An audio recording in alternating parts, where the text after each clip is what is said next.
Las elecciones ya terminaron. Pero hay decisiones que no esperan a que un nuevo gobierno se acomode en el poder. Mientras millones de peruanos observaban los resultados, algunos de los programas militares más importantes del país siguieron avanzando contra el reloj. Son proyectos que requieren años de planificación, años de entrenamiento y años de preparación. Detenerlos parece fácil. Recuperar el tiempo perdido puede ser mucho más difícil. Por eso, el nuevo presidente recibe una responsabilidad que comenzó antes de su llegada y que podría influir en la defensa del Perú durante las próximas décadas. La pregunta es simple: ¿qué ocurre cuando los tiempos de la política chocan con los tiempos de la defensa nacional?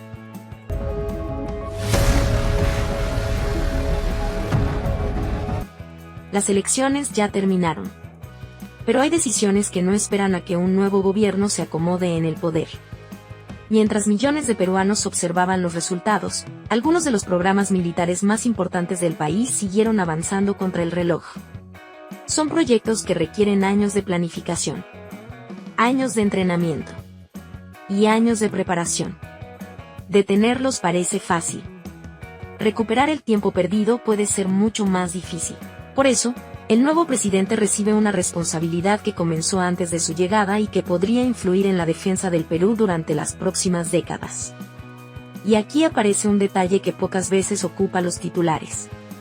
Los sistemas militares modernos no funcionan con los tiempos de una campaña electoral. Funcionan con horizontes de 10, 20 o incluso 30 años. Por eso, mientras la política cambia de nombres, prioridades y discursos, existe una agenda silenciosa que necesita continuidad. Una agenda que involucra vigilancia, aviación, defensa aérea y capacidades estratégicas. Y aunque no suele generar debates masivos, puede influir directamente en la capacidad del país para responder a futuras amenazas. Para entender el problema hay que empezar por algo simple. Modernizar unas fuerzas armadas no consiste únicamente en comprar equipos. Detrás de cada programa existe un proceso largo y complejo. Primero aparecen los estudios. Luego las evaluaciones técnicas. Después las negociaciones.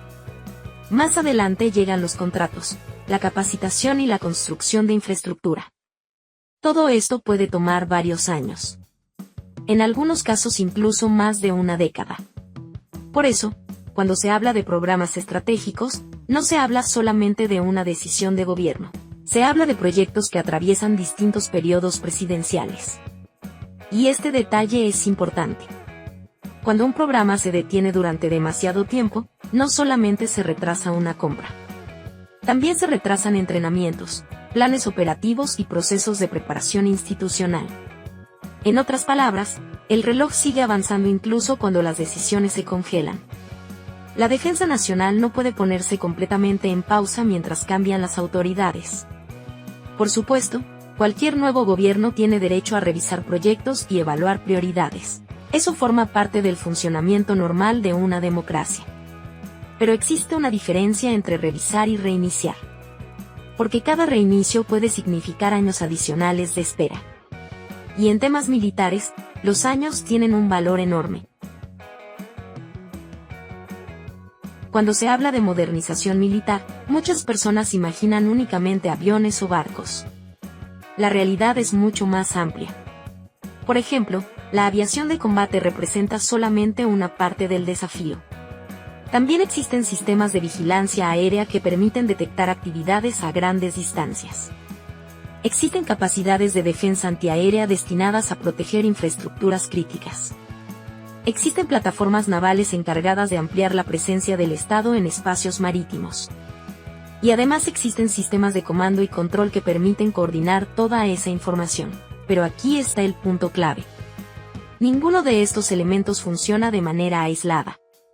Un avión moderno necesita pilotos preparados. Necesita mantenimiento. Necesita radares. Necesita comunicaciones. Necesita logística. Lo mismo ocurre con cualquier otra capacidad militar. Por eso el verdadero objetivo no consiste simplemente en adquirir equipos nuevos. El objetivo es mantener una capacidad operativa sostenible durante muchos años. Y este enfoque suele pasar desapercibido.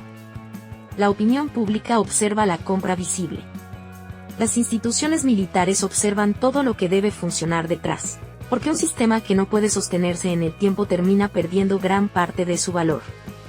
Por esa razón, las decisiones actuales pueden tener consecuencias que se sentirán durante décadas. Los cambios de gobierno son normales.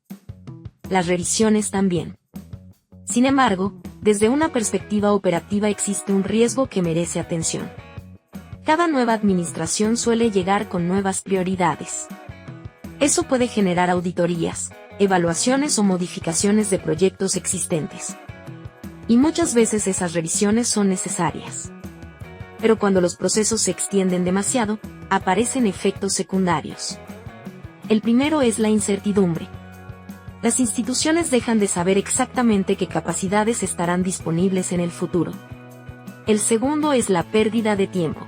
Y el tercero puede ser la pérdida de experiencia acumulada. Porque muchos programas requieren equipos humanos especializados que trabajan durante años en estudios y planificación. Y aquí es donde la situación adquiere una dimensión práctica. Un retraso administrativo no solamente afecta documentos. Puede afectar cronogramas de entrenamiento. Puede afectar procesos logísticos. Puede afectar calendarios de implementación. En algunos casos, incluso puede modificar completamente los plazos originales. Por eso las Fuerzas Armadas suelen valorar tanto la continuidad institucional, no porque se opongan al cambio, sino porque necesitan estabilidad para planificar a largo plazo. La defensa no se construye únicamente para el presente. Se construye pensando en escenarios futuros que todavía no existen. Y precisamente por eso la continuidad se convierte en un recurso estratégico. Existe además otro elemento que suele recibir poca atención. Ningún país desarrolla todas sus capacidades de forma completamente aislada. La cooperación internacional forma parte de la realidad moderna. Los programas de entrenamiento, transferencia tecnológica y asistencia técnica dependen en gran medida de relaciones construidas durante años. Por eso los socios internacionales observan algo más que las decisiones de compra. Observan la capacidad de un país para mantener compromisos de largo plazo. Y este detalle es importante. La credibilidad institucional tiene valor. Cuando un país demuestra continuidad, genera confianza. Cuando los proyectos cambian constantemente de dirección, la incertidumbre aumenta. Esto no significa aceptar cualquier decisión sin revisión. Significa comprender que la estabilidad también forma parte del poder estratégico. Los proveedores observan los procesos. Los aliados observan los procesos. Los socios observan los procesos. Y todos intentan entender cuál será la dirección futura de la política de defensa. En un entorno regional cada vez más dinámico, esa percepción puede influir en futuras oportunidades de cooperación, porque las relaciones estratégicas se construyen lentamente. Y la confianza institucional suele ser uno de sus componentes más importantes. Pero quizás el aspecto más importante de todos no sea un avión, ni un radar, ni un sistema específico. El factor decisivo podría ser el tiempo. Porque el tiempo afecta absolutamente todo. Afecta la formación de pilotos. Afecta la preparación de técnicos. Afecta la capacitación de operadores. Afecta la construcción de infraestructura. Afecta la integración de sistemas. Y recuperar tiempo perdido suele ser mucho más difícil que recuperar recursos económicos. Aquí aparece una realidad que muchas veces pasa desapercibida. Las capacidades militares no aparecen de un día para otro, se construyen gradualmente. Primero se forma el personal. Luego se desarrollan procedimientos. Después se acumula experiencia. Y finalmente se alcanza un nivel operativo sólido. Pero si ese proceso se interrumpe constantemente, la construcción se vuelve mucho más lenta. Por eso el debate no debería centrarse únicamente en qué sistema adquirir. La discusión también debería considerar cómo mantener una estrategia coherente a largo plazo.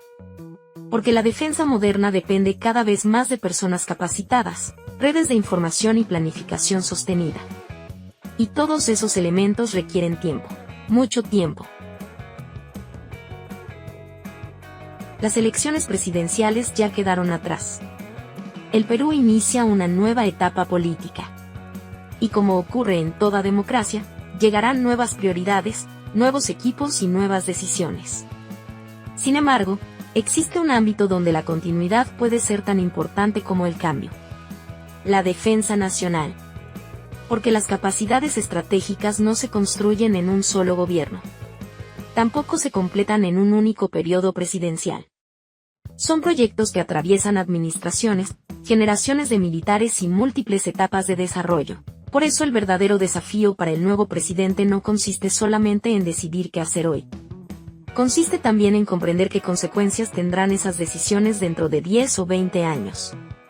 Y aquí queda una reflexión final. Mientras la política suele concentrarse en resultados inmediatos, la defensa obliga a pensar en horizontes mucho más largos. Quizás por eso algunos de los programas más importantes del país avanzan lejos de los titulares y lejos de la discusión cotidiana. Porque su impacto no siempre se mide en meses. Muchas veces se mide en décadas. Y la pregunta que queda abierta es sencilla. ¿Debería la modernización militar convertirse en una política de Estado capaz de mantenerse más allá de cualquier gobierno y de cualquier elección?